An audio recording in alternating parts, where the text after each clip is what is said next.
Dharavi, Asia's largest slum, is a sea of broken children today.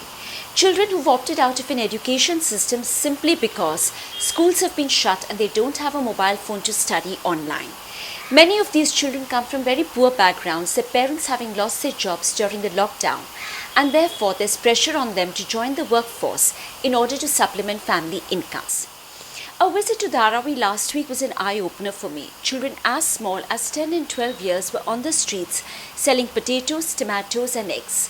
Many of them have enrolled with the local scrap dealer and some have become beggars and rag pickers. टमाटर बेचता हूँ 10-10 पे बेचता हूँ तो 40 पे आ जाते हैं. The most disturbing part, however, was that in my interaction with them, the word majboori kept cropping up in their conversations, almost like a new addition to their vocabulary. मजबूरी से काम पे जा रहा हूँ. And it's not as if these children don't want to go back to school. They miss school and they miss their friends. Many have dreams of becoming doctors and engineers. Unfortunately, circumstances have prevailed upon them and today those dreams lie in peril. मैं doctor बनना चाहती हूँ, उसकी वजह से मेरी पढ़ाई भी नहीं हो रही है. इसके लिए मेरे को बहुत ख़राब भी लगता है. मेरे फ्रेंड को भी मिस करती हूँ और अगर जल्दी स्कूल खुल जाएगा तो अच्छा रहेगा.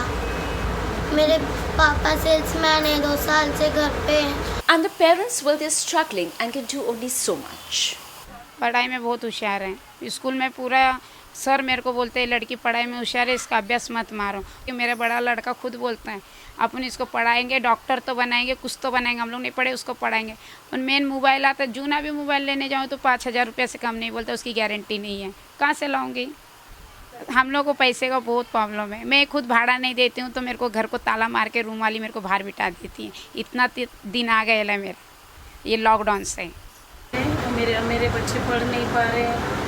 मेरा घर कैसा चल रहा है मुझे ही पता है. मेरी इतनी इच्छा है कि मेरे बच्चे पढ़े. मेरी बड़ी लड़की बहुत पढ़ने में होशियार है लेकिन मोबाइल नहीं पढ़ नहीं पा रही है. According to a UNICEF report released in June this year, for the first time in 20 years, child labour has risen to 160 million children worldwide, which means 1 out of every 10 children is a child labourer. The report further adds that another 9 million children are at risk of being pushed into child labour by the year 2022. In India, according to a UN estimate, 24 million children dropped out of school during the pandemic.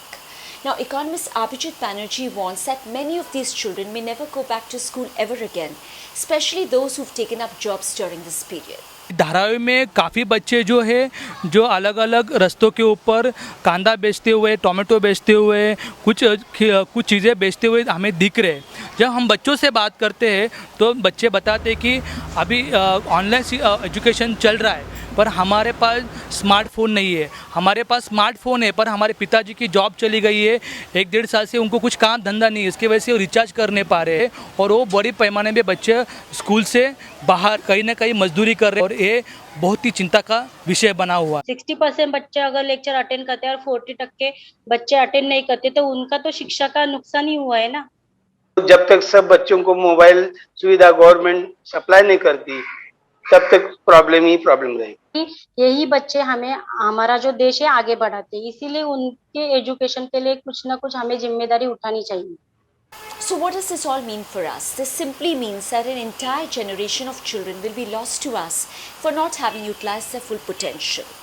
With childhoods interrupted like this, it's time for you and me to act and for the government to wake up and do something about this. This is a child emergency.